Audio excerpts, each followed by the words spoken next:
What's up, everybody? Welcome back to another Bro Talk. It's your host, Kareem Isaac, Balo, and Mark Guthrie. We are here with you today. We're excited for another show. If this is your first time with us, we talk about brotherhood, manhood, fatherhood, and everything in between. So we have for today, we're going to continue our conversation about accountability. So we've been having some talks offline about some things on the chat. I think we'll probably bring those up for today, and then just some local things that are going on. And yeah, we want to talk about accountability today, bros. I think that's a good spot for us to be. This is week 2. We had such a good conversation last week, so we want to keep it going. Also, if it's your first time, go ahead and hit us in the comments. Say what's up. Say hi. Let us know that you're here.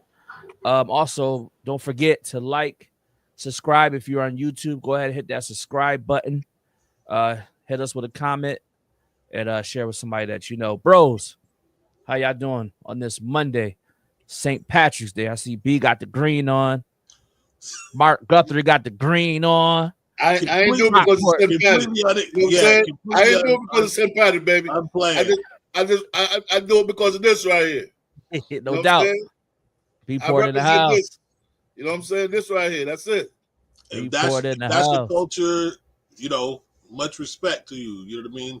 Yeah, I didn't even know it was St. Patrick's Day, B. Yeah, respect to the Irish. I ain't Irish though, but respect to the Irish. Yeah, respect. You know what I mean? But I actually wore my brother's birthday is today, and green is his favorite color. So green's my favorite color too. I didn't ask you that. It's okay. I just volunteered it. Nah, like I mean, you know. Yo, today's my late granddad's birthday today too. So okay. Shout out to him, to Cumpy Robinson. Absolutely. Shout out to him, Damiano, man. Happy birthday, bro. Yes, sir. Damiano. Yeah. No, it's my guy right there, man. He lived with us out in Brockport. Yeah, man. 43rd birthday. Happy birthday to you, bro. That's all right. God bless, man. God bless. God bless. So, bros, what's going on? Yeah, it was a good day, man. Good day, long weekend, but you know, God is still good. All the time. Amen. Yeah, what he said. Bro, we chilling today. Yeah, man. I mean, it's Monday. It's just you know, we coming off of another weekend. They seem to like all blend in together and be the same thing like every other weekend. So I'm sick of getting out here and telling y'all about gymnastics, man. I don't want to talk about it no more. I'm done with basketball, bro. That doesn't mean it didn't stop. Like it's still going on, but I don't want to talk about it no more. You pick one of those sports. You pick sport to go year round. I'm not tired of talking about. Shout out to CTC. They went to a 7-on-7 tournament this weekend.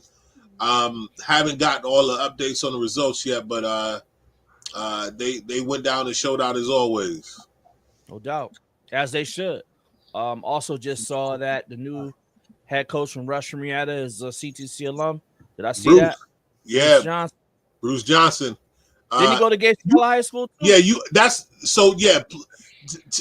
that's what you were really trying to get to. Why you such a hater when I say Gates Charlotte? Why you gotta be such a hater? You slid CTC in there for the sake of being able to really get to what you wanted to get to, which is that he went to Gates Charlotte. But again, you know, shout out to bro Bruce, man. It's dope. Been actually sitting on it a couple of weeks. You know what I mean?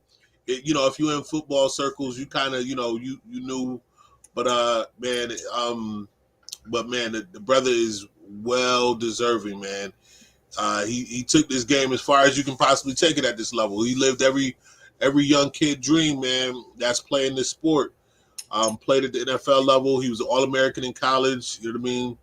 Just, you know, he knows the game and he know what he's doing. And if you ask me, the game is always, no matter how skilled the player you got at quarterback, running back, receiver, the game is won and lost at the line. You know what I mean?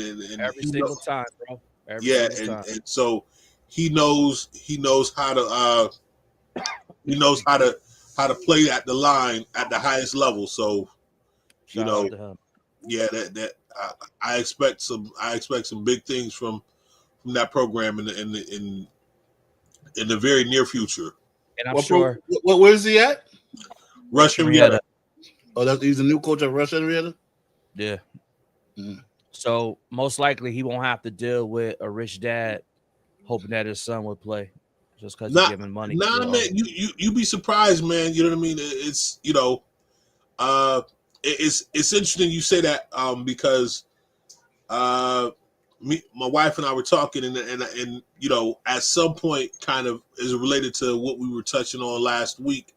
I think it's important. It'll be important for us to talk about, and we all kind of, you, Kareem, Isaac and myself, we have children that are on that cusp of getting ready to go to high school, and so those high school selection choices become real interesting. Regardless to what district they're in, when you start factoring in things like athletic opportunities, academics, and the environment, man, you start asking yourself, man, what kind of decisions do we need to make to put our child in the best predicament? I mean, that's my son right now.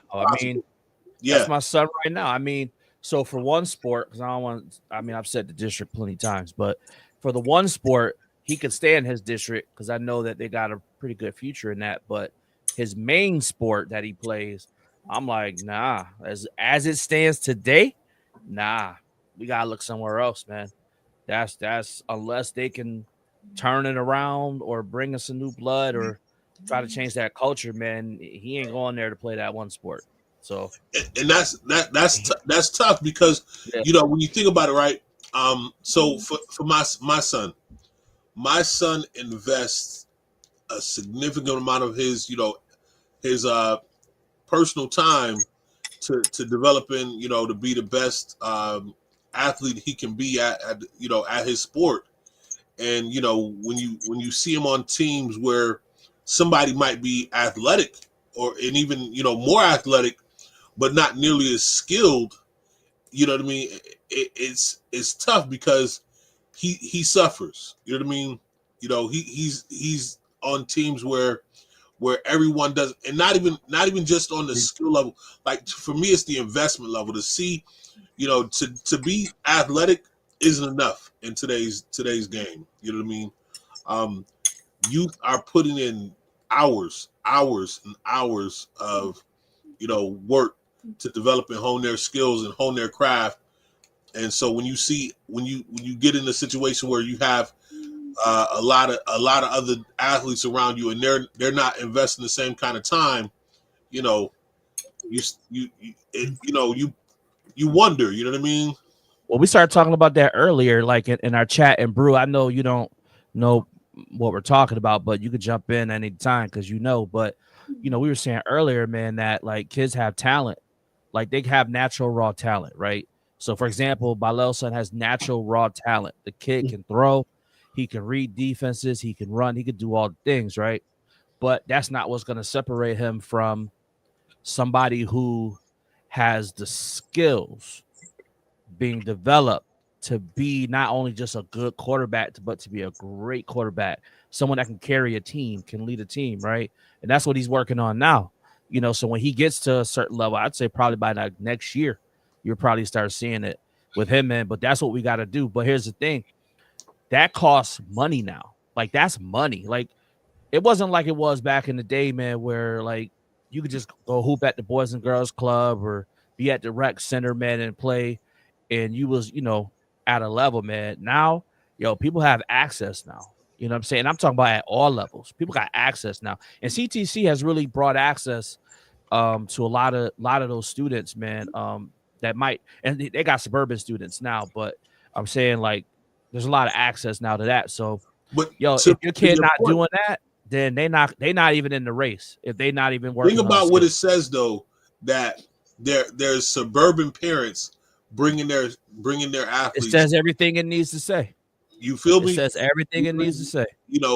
And so again, it's one of those where if you're not putting in that time and investment Again, if you don't have a nucleus of athletes on your team putting in that additional time and effort to hone their craft, it makes me look at your program, a kind of way, because I know what my son puts in, and I'm not saying it as his dad. I'm saying it as like anybody around him that knows him sees the amount of work he puts in. None of the kids from the football team at the school that my child has to go to, I've not seen him at CTC yet. Now, the other district that he plays for, those kids been lifting since after they lost the state semifinal. They've been running since. And it's a couple of them that go to CTC. Let me ask you a question. When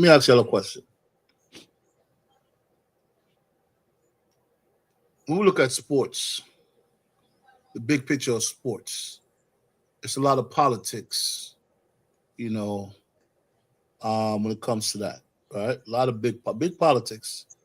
And it's in the high schools now. It's in the junior high schools as well, too. And a lot of these kids that we have as parents, can we look at our son or our daughter and say, okay, my daughter want to play volleyball. My daughter is excellent at volleyball, but she want to play basketball as well, right? But she's not as good in basketball. Her natural talent is volleyball. When she played that volleyball, she is something to be reckoned with. Like, I know she could go places with that, right? The basketball now, it don't come as easy to her as that volleyball stuff, right?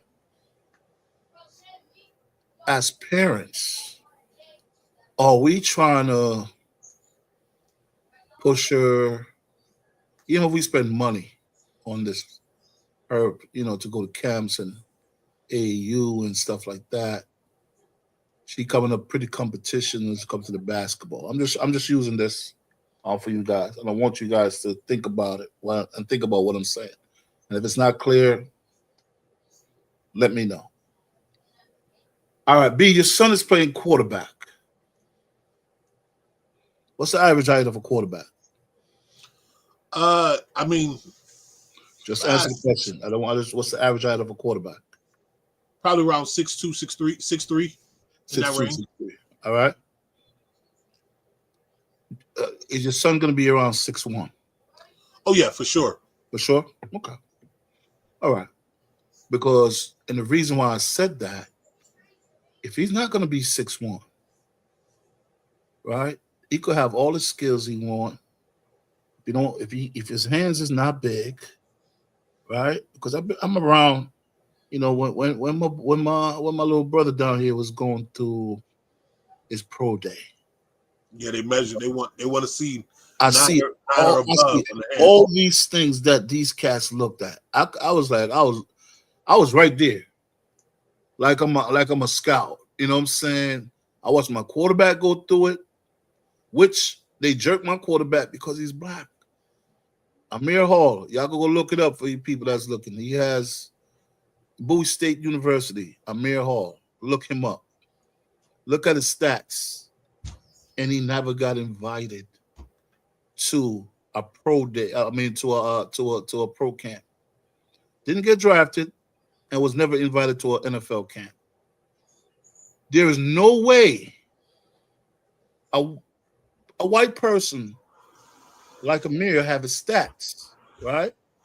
Have his stats and don't get invited somewhere. First of all, that white boy is going to get drafted. Or he's going to be selected in the 7th round, 6th round. He's going to get drafted. Right?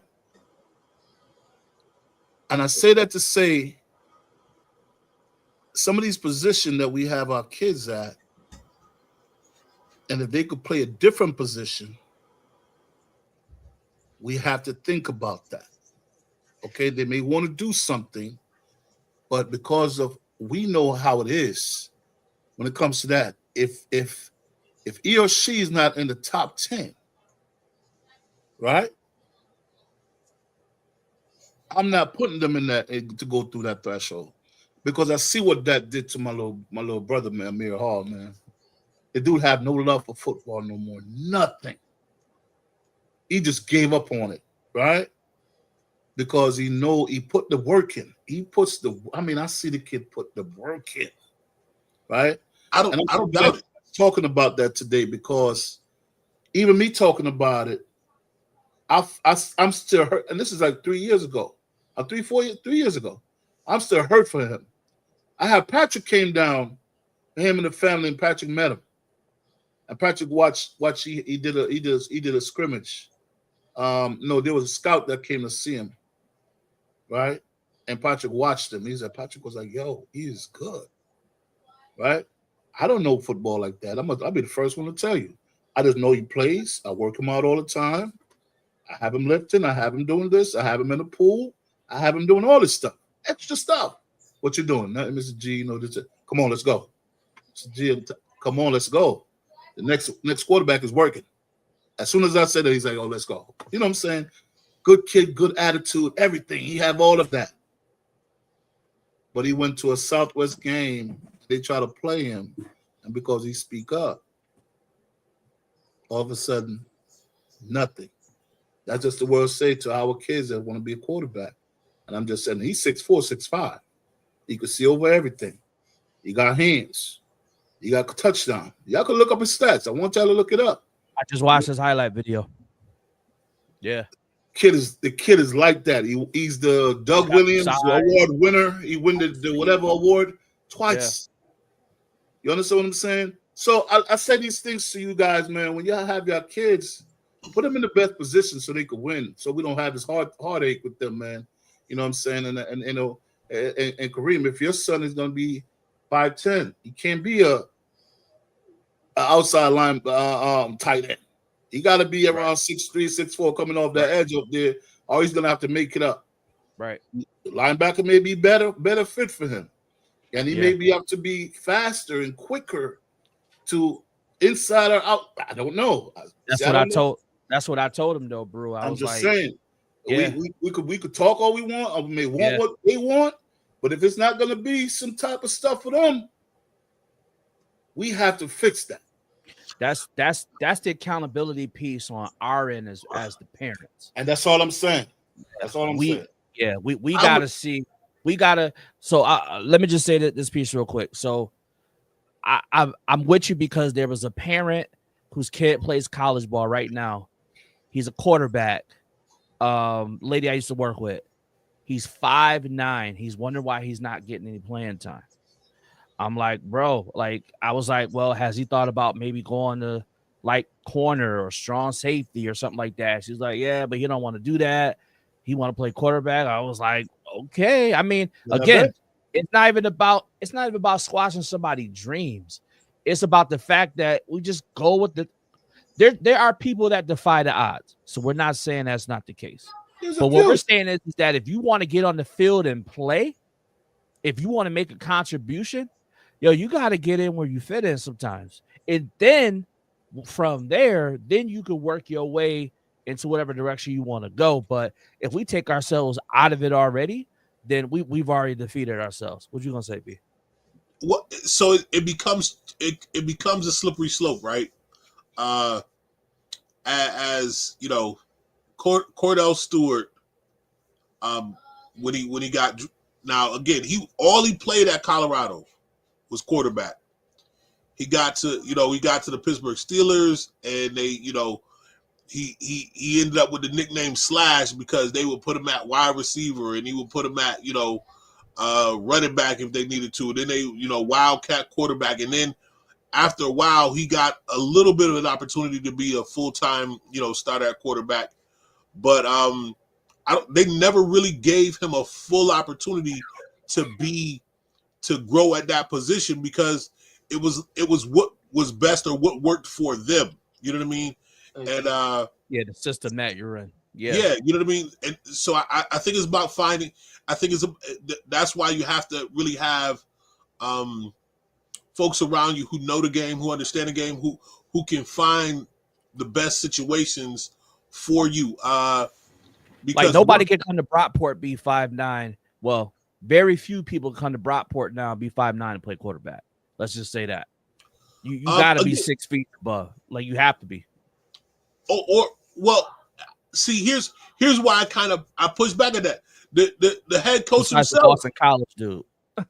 the head coach of Brockport right now is not 6 foot. He might be.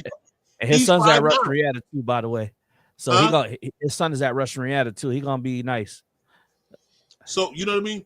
He was at Brockport starting as a 5'9" quarterback. But that was like what, 25 years ago, 30 years ago. Them days is over. What's up, little man? Be that as it may, what I'm saying is that seed. I don't plant that seed. You know not to take away from the talent at all. Yeah, not to take away from talent, but so I, you know. We got to make the hard choice though. Be like, we gotta. I agree. Like I'm not saying don't walk out in faith. That ain't what I'm saying. What I'm saying is that we gotta to be accountable as parents. Our job is everybody. Who's that beautiful shorty in the back, man? Shout out to my sis, Brandy. Hey, she can't hear y'all though. They said they were shouting you out. That's my baby right there. You see, Kareem looking like, yo, that's my little. See, always be shorty. Yo, Isaac, see, you trying to get me hurt. Hey. She can't see. She gone now. Rocking the throw it up, man. She can see it on the screen though. Hey, see it in syndication. But no, so this is my thing. And this has been my position from day one with my son. Yo, she make my tea better than I'm making. God, dog. Of course, man. You're in a rush. I'm sorry. That was great. Sorry, B. My bad. I didn't mean to cut you off. Nah, you good. My position with my son from day one has been whatever what you want to do, what you put the time, energy, and investment in. That's, you know what I mean. Pursue that. Like, I'm not, and it's not just been his investment.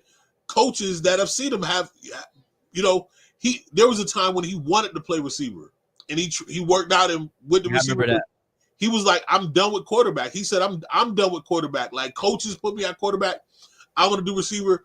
And every time he ended up somewhere, they was like, man, listen, you're supposed to be a quarterback.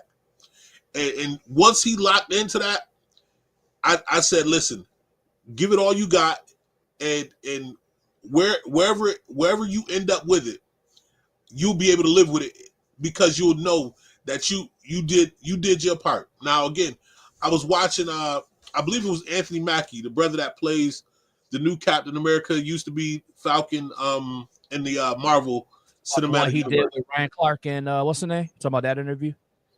I believe so. Where he was talking about he's been acting for 30 years dang near, right? Yeah. He said he's done everything from like Broadway to, again, Marvel. And people still come up to him sometimes and I'm paraphrasing, like, hey, like, almost like he knew the acting, like, because they didn't know who he was back then. He said, man, they tell us, like, yo, if you work hard enough, you know what I mean, work will, work is the differentiator. And he was like, nah, man, somebody gotta tap you. You know what I'm saying? Gotta sponsor you, essentially. Yeah, somebody gotta open the door. You know what I mean? And so we find, you look, and you're intentional about who you look to connect with. That'll present those opportunities for you. And that's why I think this conversation is so important in terms of where do we ultimately find ourselves as it relates to making those selections for the next door, the next opportunity, because athletics factors in, of course, academics factor in, but the environment, am I subjecting my youth? Like, we say, okay, we don't want our youth, our children in environments where it might be, let's say, violent or we don't know. There's a lot of factors we may not know about. Like the coach down in Independence, Kansas. Right. You know what I mean? So, yeah. but let's say, again, you go, we know certain stigmas associated with certain school districts. Right. So if we looked at it based upon the stigma, and we say, okay, talking about the one that got the mall. Talking about that one. I want to put my kid in. I want to put my kid in a safer district or whatever, right? It might be less, quote unquote, violence in that in whatever district you might be considering than the one you might be closest to put your children in. But at what cost of that is comes with that? You know what I mean? Is it an environment? Is it a community? Is it a culture that's going to foster and provide your children with what they need?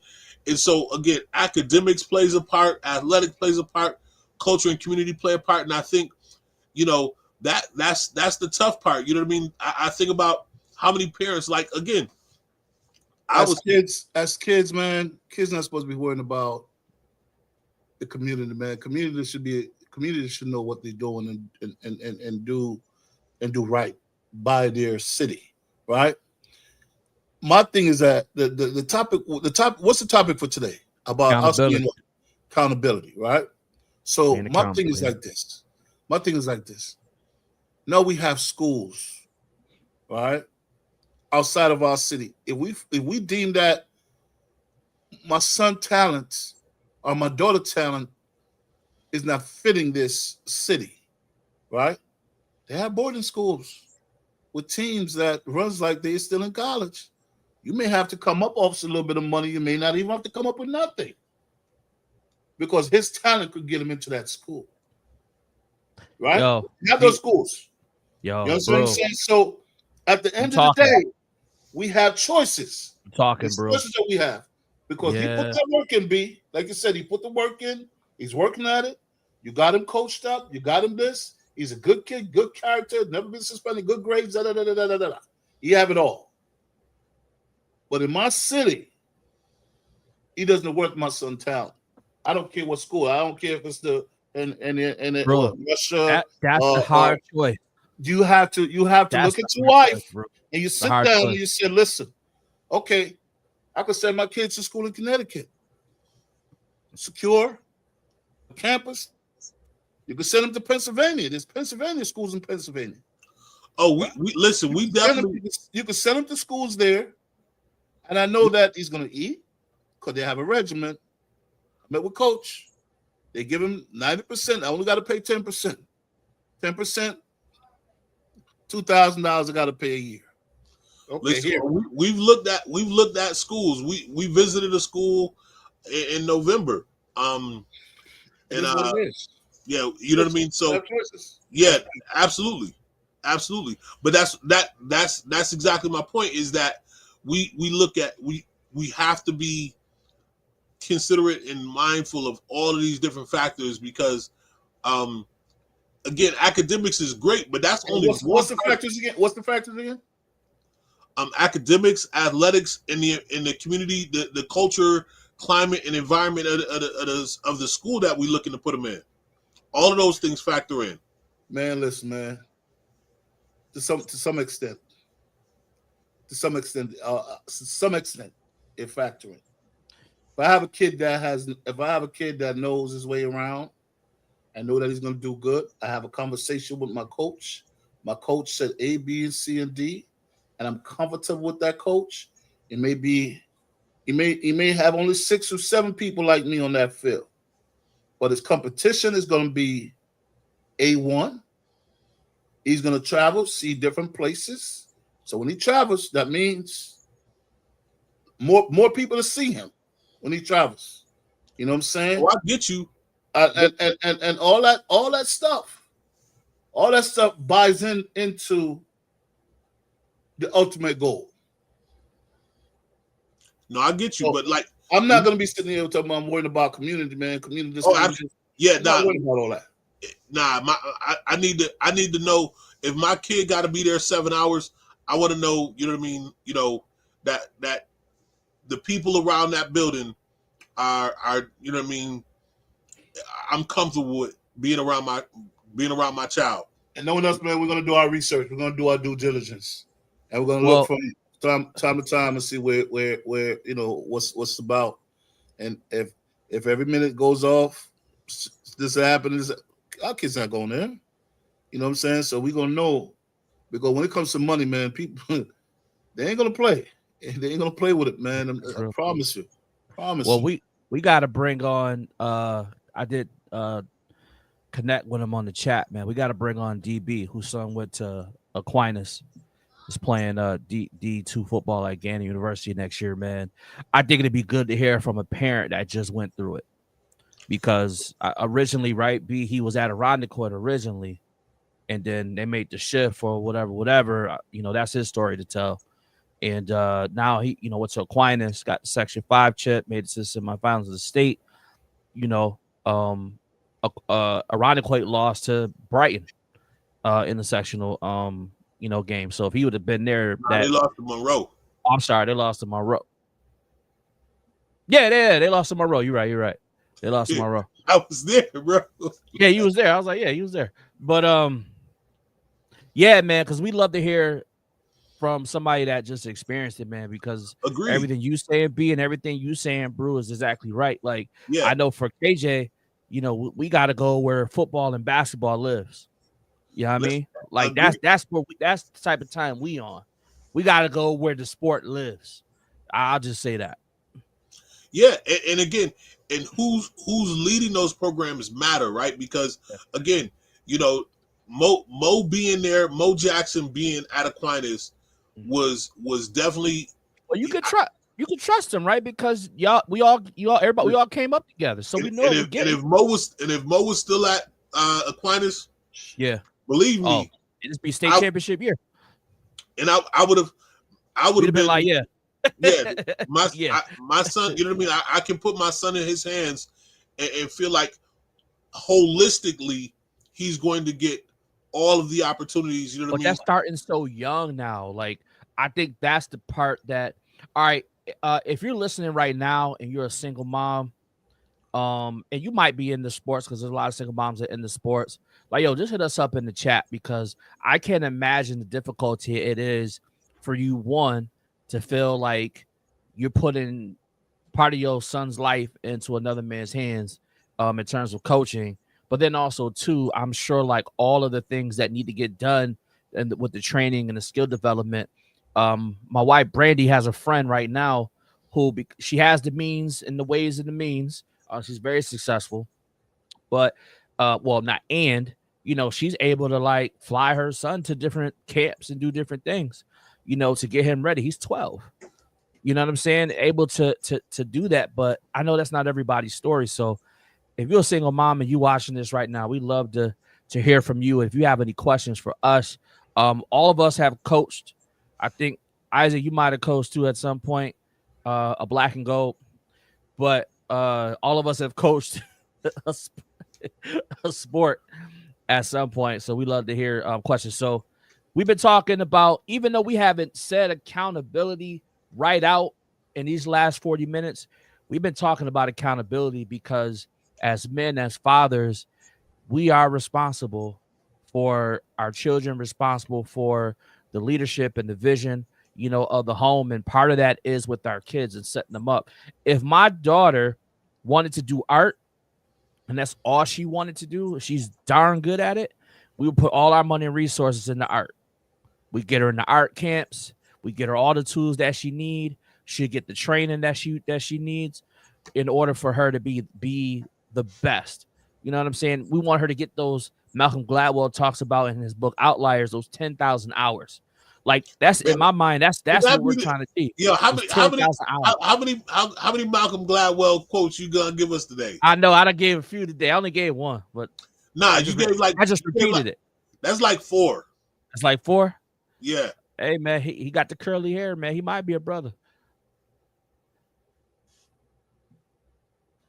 All right, man. What you think? Because you've been sitting back, man, and your kids play non-traditional sports. So when you think about they play non-traditional sports for African Americans, because no, I'm serious. So yeah, you're right. Consider this. Gymnastics is changing though, but yeah. Consider this, right? African Americans have been priced out of sports in certain arenas because good point. With our natural athleticism, like again, it's gonna Yo, we sound about like to take over lacrosse too. So if you watching this, you know what I mean. he about to take over lacrosse. So the way we've been kept out of or marginalized out of sports is they use financial. Yo, hockey. Have you know how much hockey it costs to play hockey, bro? At the little league age? Nope, because I don't like the cold. Man, bro, it's a lot of money. And guess what, money. Bro? Think about this, right? Soccer, like go to. Ball. No, that's what I'm saying. Like, yo, bro, this is not no shots fired here. No shots fired here. But if you go to Jamaica, right, you'll see cats playing all over soccer, all over Jamaica, right? Because dude is the nicest dude here. That's how nice they are there. It don't cost nothing but a ball. You come here and you try to put your kid on the team, man. They want like $1,000 for some of these teams. Yeah, like yo, Jamaica is free. Yeah, like yo, man, you may join a club and you get your jersey. You pay for your jersey. Yeah. You gotta buy some boots. You know what I'm saying? Oh, that's what they call the hockey sneakers, right? They call them boots, right? Yeah. You get what I'm saying?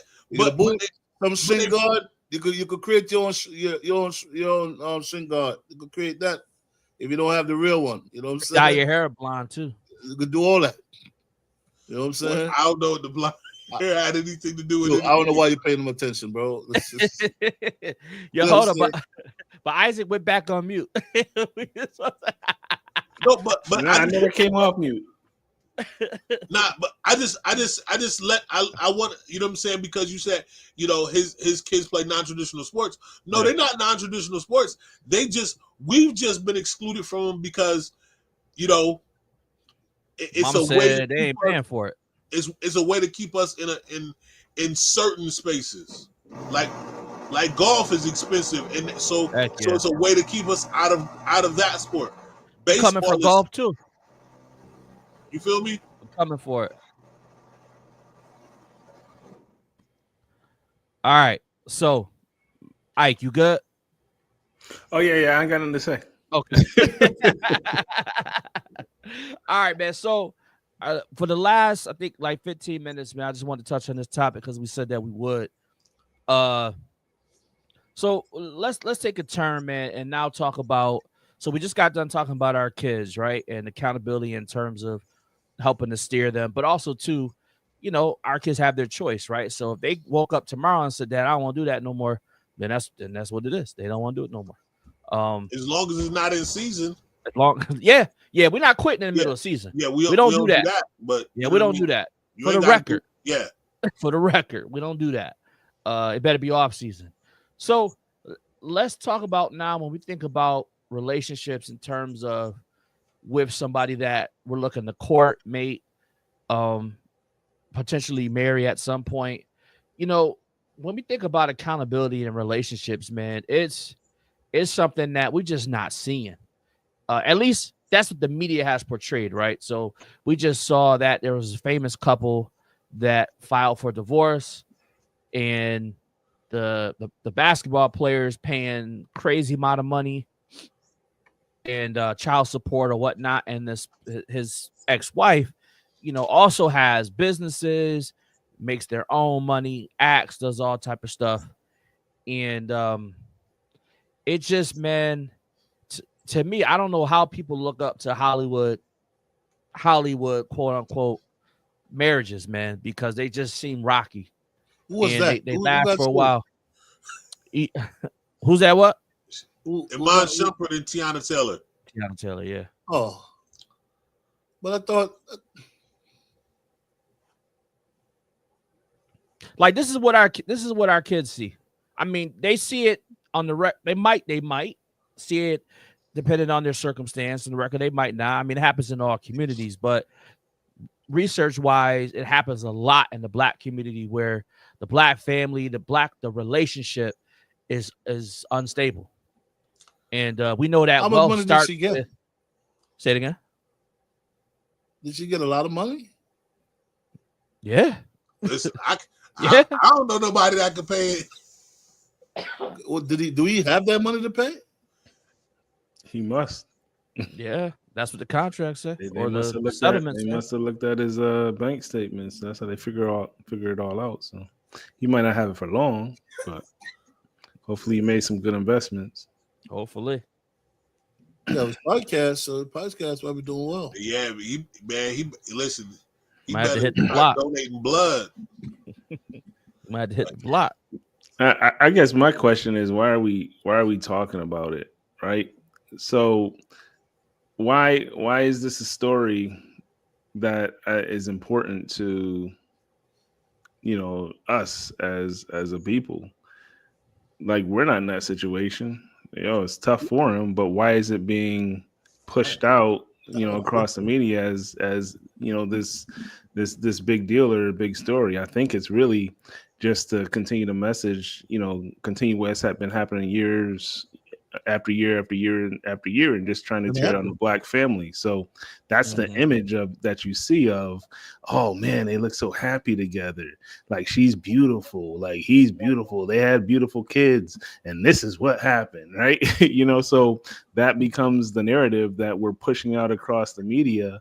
And as much as we want to say that, we don't want our children exposed to that, by talking about it and continuing the conversation, I think that just puts that more so on the forefront, that relationships amongst black couples end in divorce, or it doesn't matter who they are, how much money you got. Like, these are the stories that are being highlighted, instead of highlighting the stories of the couples that are staying together, that have been together for 40 years, 50 years, like Denzel and his wife. like Denzel's, right? Why is that not highlighted? I agree. I thought I approached it, or kind of my understanding of kind of touching on this tonight was from the space of not the nuances of what's going on with that particular couple. And again, just using that as an example. Well, more, and even beyond that, kind of, in terms of identifying a mate, like, what, you know what I mean? How do, like, really getting to that space of it, of when you're looking to identify a spouse, and how, you know what I mean, how to arrive at, you know what I mean? I'll just say it. Ways, I'll just say it. Sex isn't the way to identify your mate. It's not. Well, but see, we do that a lot, right? We'll say a lot of times. People like, don't say that. They don't say it. They say it is the way. Hear me out. What I'm saying is Mandalorian. No. What I'm saying is people will say a lot of times, or ask a lot of times, a question, and they'll say, well, what is, or how do you do whatever, right? And then our initial response will be, well, you don't do this. No, like, let's approach it from how do we do, and you know what I mean, as opposed to how don't we do, because how we don't do doesn't. Good point. Good point. It isn't necessarily what helps us. Like, how, we like to tell people what we're not gonna do, right? That's right. I've been saying that all week, and I did it right here forefront, like the Melissa Ford and Joe Budden's interview. Yo, you got all the pop culture references, dude. I don't even what's going on with them two. We'll talk about, about that. It was about an Adam and Eve reference or something like that. But to your point, the first thing she fell right into it. She did. First thing is that we want to have that. We want to start off and after the initial of the you meet this person or whatnot, and let's say you decide to go on, let's see, that first date. It could be a coffee date, dinner date, whatever. Let's just say everything is mutual in terms of whatever. So I think that first conversation, man, really just needs to be like a vibe check. Like, are we into some of the same things? What are your thoughts on this? And I think it'd be real lighthearted. I think it could be something where, you just getting to know the person, no pressure. There's no, really, I think really trying to get to know the person, try to fill them out. I think that's the first step. I think that's the step that gets skipped a lot, or maybe not skipped. Maybe it starts that way, but then it goes from 0 to 100. And I think that a lot more time has to be spent on the talking. Remember back in the day, we used to be like, oh, talking to so-and-so, like, oh yeah, we in the talking phase right now. Like, that whole talking phase was important, because it wasn't just like, oh, we dating. like we met and we date. It's like we met. We in that talking phase right now. We just talking things out. And then when we get to a point, then we can maybe start dating and make it a commitment. I feel like, I feel like some women, they don't even go to the talking stage. It's just a purchasing stage. Like, if you ain't buying me something or you ain't getting me this or that, you ain't got a chance. But that's a whole nother story. That's for this generation to worry about. I think that's part of it, though. I think that's part of it. But I wouldn't put that all on a one gender or one sex, because think about my man ain't gotta buy it. Huh? I would. Like if you a dude in any generation going and asking for a woman for something, man, that's just not right. You know what they ask? You know what they're asking for? They're asking for the thing that Kareem just said you don't build a relationship on. So you got on one hand somebody saying, well, I know at the end of the day, this is what it amounts to for whoever is in my inbox right now or in my DMs right now, right? So if that's what if that's really what it's hitting for, because you know what I mean, then I feel like sex is part of human nature. It's been part of human nature forever, right? I mean, that's just been the reality. Like I think you hear a lot more of I would say in the 40s, 50s, 60s, right? You would hear a lot more of it being taboo to have sex before marriage. That does not mean people weren't doing it. That just means you didn't hear about it. The other perspective I have on that is, man, let's say you wait and you don't have sex until you get married. And then on that wedding night, it's trash. And 2 nights later, it's bigger trash, right? Like you're just not sexually compatible. Yeah. What happens? What happens in that relationship? Would you say your commitment, bro? Do better for better sex or worse sex. I think that is what you say. You can work on that. You can work on that, man. If you don't know, it can't be worked on, dude. Yes, it can. You can't, bro. Man, if you didn't with because you don't have. No, because you don't have sex. Bro. I've been down the street. Down that street. Because a couple doesn't have sex before marriage doesn't mean they don't have the conversation before marriage. Like, and being compatible here. Subject, man. Huh? Switch the subject, man. Nah, this is the reality. Nah, bro, we want it. Well, that's personal, but you know what I mean. Finding out on the wedding night. That Bubba said trash. Yeah, nah. Like if somebody finds out, like so now let's say the converse plays out, right? Oh, it's amazing, right? So this person, what did they tell you that they were a virgin, and now you know what I mean? You get to the wedding night and now you find out like they're amazing. You like, hold up, well, how did you get so good at this if you've never done this? You know what I mean? Like, so it's I'm not talking about, and my example wasn't 2 virgins, right? That was not my example, or even 1 virgin. That my example, because of what I said previously, like, people have been having sex before marriage forever, right? It just happens. But that's my point, right? Is just because you don't have sex before marriage doesn't mean that you can't have that shouldn't be a part of the conversation leading up to marriage to find out or know if you're sexually compatible or not. Because if you're sexually incompatible, you don't find that out physically.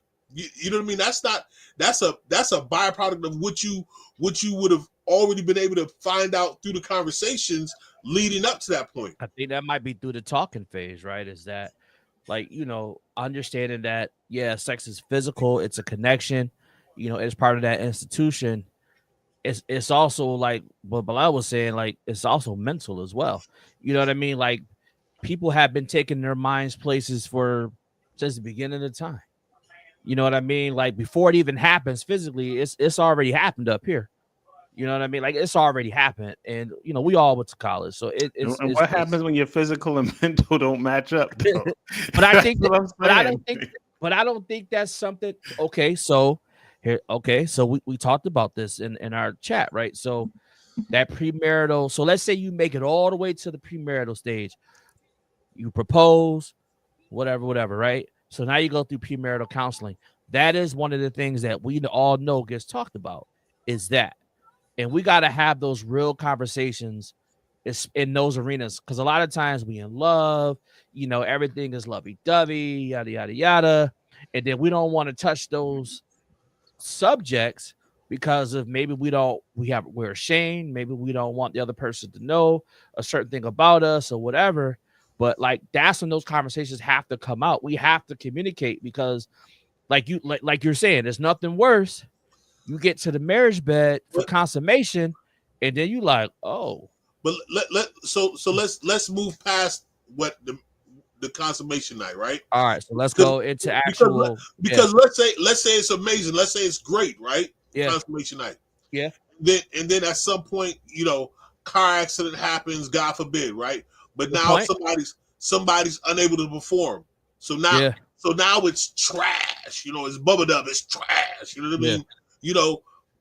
What then?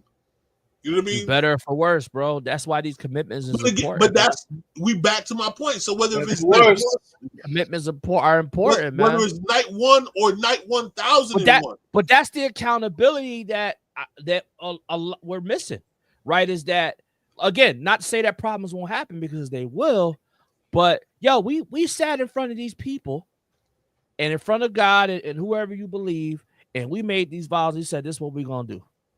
And I hear you, Kareem. I hear you. And listen, there's no condemnation. This is not condemnation. Just want people to think, right? We get to this point, and then we get in a relationship, and we like, man, yeah, all right. I'm gonna go my way. This Jamaican dude, man. I've been traveling.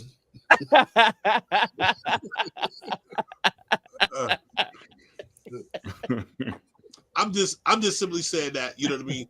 I things do happen. We're not saying they don't happen. Things happen. Easter break, I'll be out of here. 4th of July, I'm gone. He over there on this Wyclef, going to November. He got that guitar too, but I'm going to November. Yeah. So I'm just saying, whether it's night 1 or night 1001, you know what I mean? Yeah. If sex is if sex is what somebody founds, their marriage on, it can change. You know what I mean? The same way looks can change. Somebody, you know what I mean? Finances can change. You know how many during the recession, like how many marriages failed during that recession because people who had gotten married because this person can provide this person has money like this. When the recession hit, couples were divorcing left and right because when you get married and that's the reason, and that's your foundation, then what happens when that foundation changes? Yeah. In COVID time, niggas was having babies. Yeah, they were. You know what I mean? But yeah. Yeah. Isaac almost had one. Isaac wasn't having none. Isaac gonna be like, 2018, man. Wrap that up. It says snip. I had one during COVID. I ain't lying. Yeah. Yeah. I ain't lying. But, hey, I think, man, because we were talking to some young brothers earlier, man, for the young brothers, I think the only thing I'm asking or suggesting to them is, yo, man, just like slow down. Like, just don't be so quick to jump into stuff, man. Like, take some inventory. It takes inventory yourself first, man. If you're not healed first, or if you haven't been doing the work to do your own healing, then you don't need to go and mess up somebody else's party, man. Like, that's just my take on it. Like, a lot of times, man, I didn't know where you was going with that, but I see where you was going. I was gonna be like, shut up. Okay. Yeah, but a lot of times we broken. You know what I'm saying? Like we're broken, And so we go in. Some broken girls too. They broke. Oh yeah, absolutely, absolutely. Broken. So if I'm broke and you broken, we probably don't need to be together right now. Like, let me go work on my ish. Hopefully you'll go work on your stuff, but it's your own prerogative what you're gonna do. I don't think they need to work on this stuff. But so what? And then what happens a lot of times is people will trauma bond. They'll, it happens a lot over having similar traumas. You know what I'm saying, from past experiences and so people will trauma bond and like now feel like, oh, I thought I went through that stuff because it was man, I was just going through and life was lifing but man, it was because I was gonna meet this person who also went through these things and shared these experiences. And now we supposed to be together, but we don't heal through, you know what I mean? We don't do the work, the internal work to heal. So B, what does the work look like? Because I think that's important for our audience to know too. Like, what does the work look like, or anybody? Man, that's a deep dive into self. You know what I mean? You gotta, you gotta be willing to unpack and face and confront those challenges, those traumas, those things that you experienced to hurt you growing up in life, and be able to be willing to sit down and have that conversation with someone. You know what I mean? Because growing up in households like in the African American community, especially if it was like rooted in the faith-based community, the idea or thought of seeing a therapist was like, man, it was like that was a cuss word. That was a cuss word. You know what I mean? Like, you know what I mean?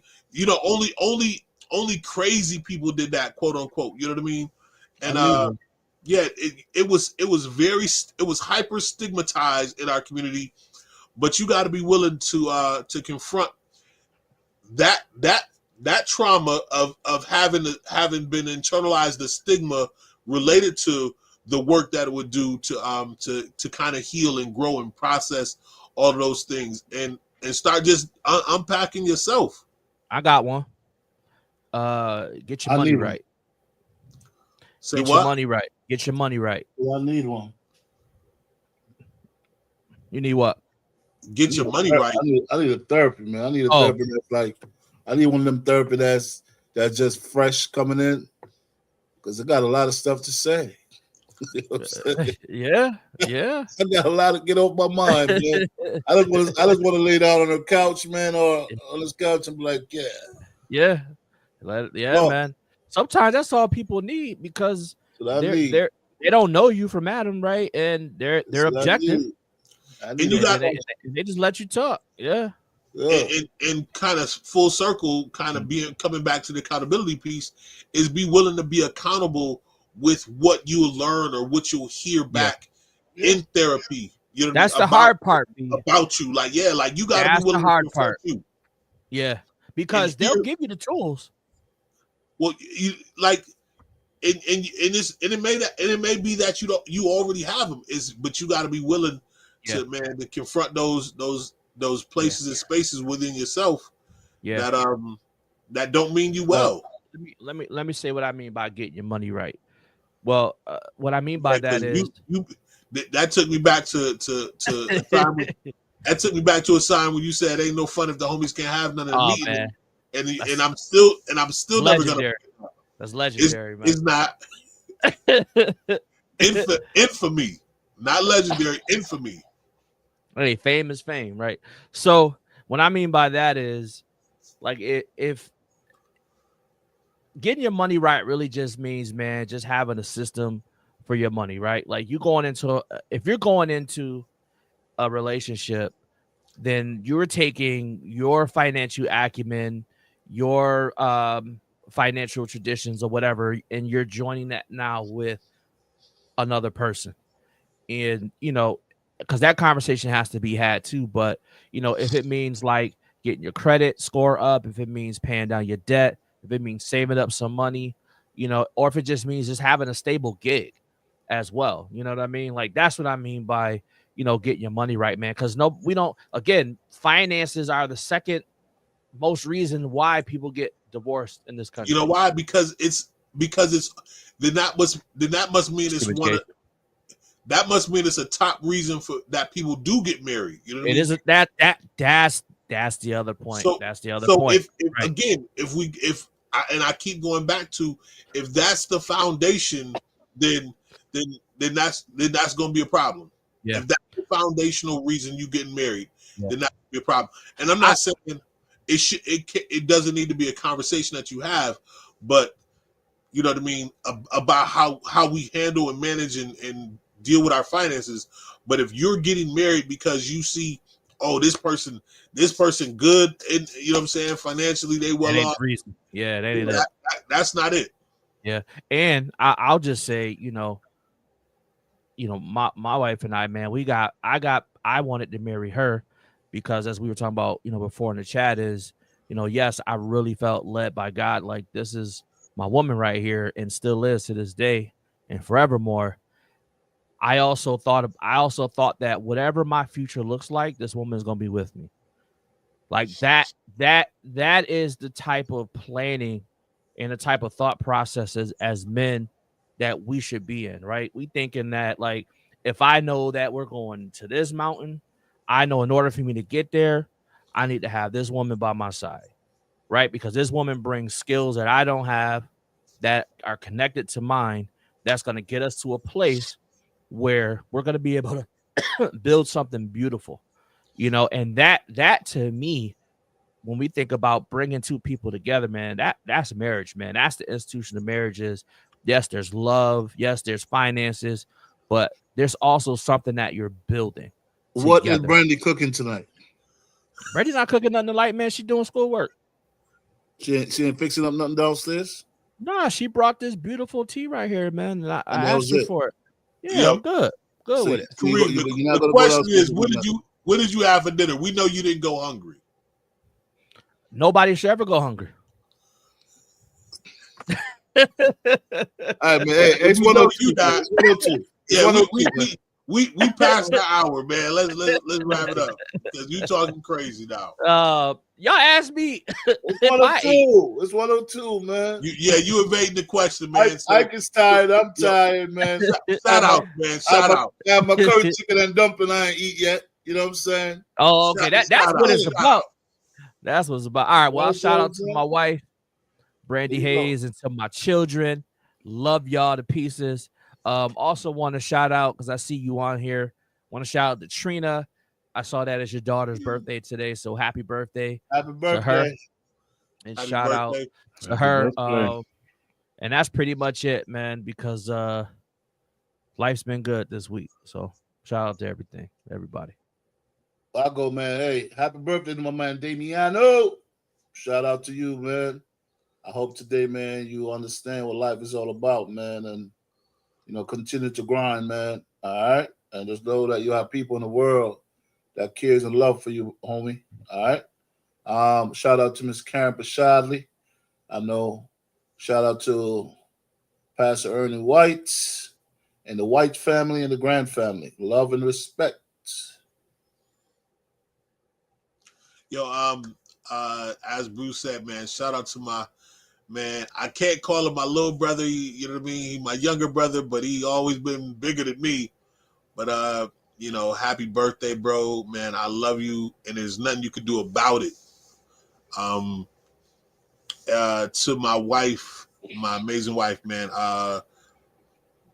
the strength she displayed this past Friday, man, this weekend, laying her nephew to rest and just, being there for her mom, her nieces, her brother. Just, I mean, she quarterbacked a lot of stuff. You know what I mean? I was doing my best to be the running back and say, hey, hand me the pill and I'll run. I'll you know what I'm saying? I'll run with it. What you need me to do, what you need me to do. But she quarterbacked so much, and just again, her strength and just kind of her being positioned and postured in the manner she was really took a lot of the stress and strain off of my mother-in-law. my brother-in-law, and again, just their family to make those services be what they needed to be. So again, I'm just in awe at the her strength and her tenacity, and just kind of to shoulder everything that she took on the past couple of weeks to be for her family. Thank you to my mom for coming through, cooking the way she did and just holding it down. Um, my cousin showed up and just was like, she lives next door to my mother-in-law, and she picked up right away, like something must be going on, something must be wrong. And she went and knocked on the door like, hey, what's going on? What do y'all need me to do?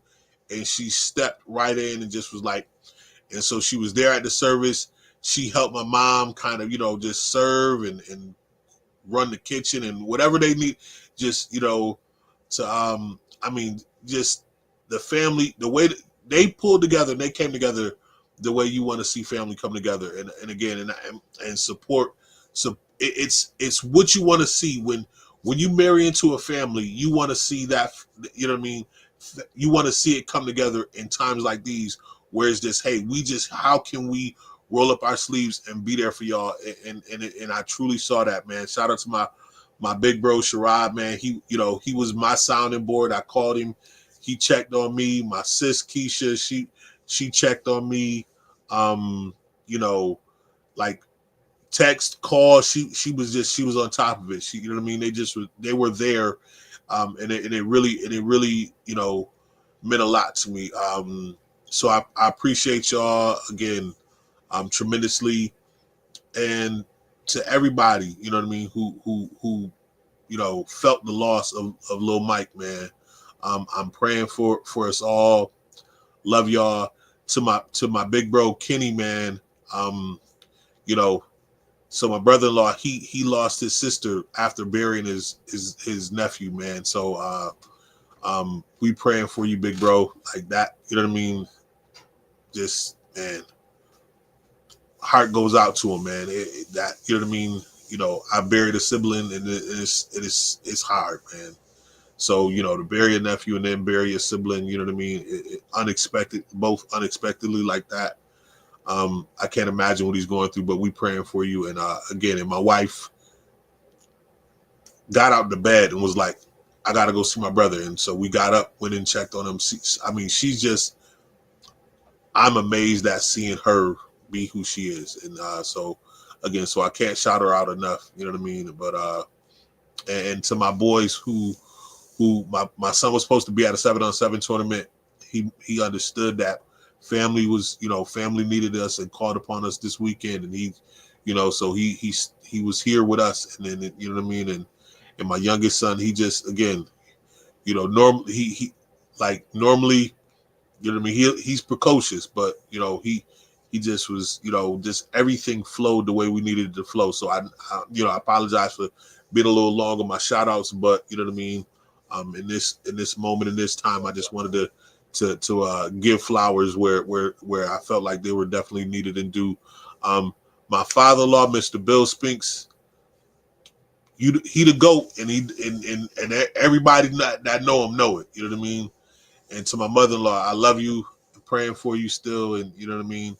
I hope what we were able to do this weekend, put your heart at ease. Thanks, man. Yeah, my condolences, bRho, to you and your fam. We definitely had you in our thoughts and prayers, over this past weekend. So, just wanted to shout out everybody that's watching. We appreciate y'all for tuning in. Shout out to everybody in my family. I'm just put it out there like that. Y'all know who you are. I definitely want to give a special shout out to my team at work as well too. I couldn't have any of the success that I have without having a great team. So definitely want to shout all of them out. bRho's an intricate part of that team as well too. So appreciate you. And as we always wrap it up. Definitely want to shout out all the Black people in America doing amazing things. We just had Black History Month, but I had the privilege of being a part of a presentation today for this curriculum. It's called Black History 365. Dr. Walter Milton actually put it together, and it is dope. So BH 365, Black History 365. If y'all get an opportunity, go and check that out. They have a curriculum from everywhere from pre-K all the way up until 12th grade. The 9th through 12th grade curriculum is actually being taught on a few college campuses right now, at a few HBCUs. They're using that to actually facilitate a couple classes, and it's really gives a overview of Black and Latino history from the start of time all the way through present day. And I mean, there's history in there that includes George Floyd, so very recent history as well too, that's included in that. So I just wanted to kind of highlight them and shout them out. And if you get a chance, man, make sure y'all check that out.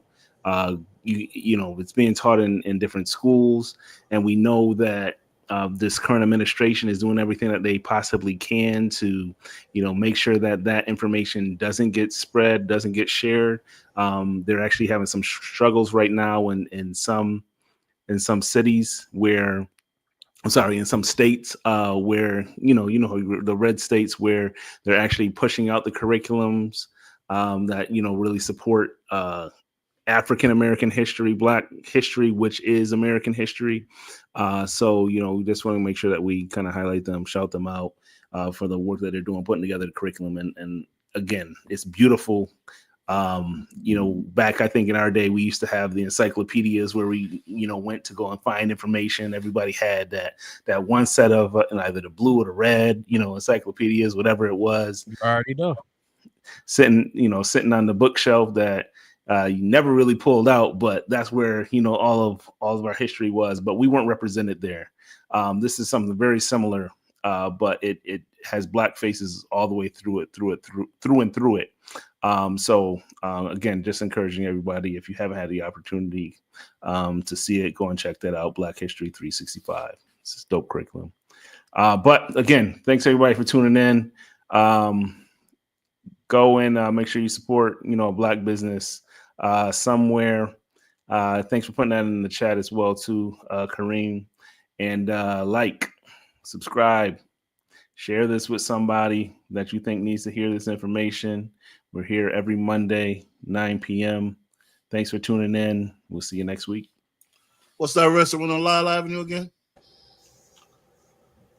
809. 809. 809. Yo, I heard they just opened up a spot in Syracuse. Oh, really? Yeah, expanding to Syracuse. So yeah, if you're in the Syracuse area, make sure y'all check them out. Tell for the teleprint. Check out 809. Check out 809, man. You see a little short Spanish guy. His name is Gabriel. Tell him that Bruce sent you. You should get a dollar off your food. $1. All right, that's all my pocket could afford. I gotta pay him back. All right, well, I just put the link in the chat. So anybody that's listening now or after, go ahead and click on the link. Sent you though. Tell them Bruce sent you. Food is amazing. The food is amazing. It is. Kareem said it. Peace out. Best Spanish food in the world. Kareem said it's got to be real. Y'all gonna back off me because we all got to eat. 809, baby. You the food connoisseur. Good night, everybody.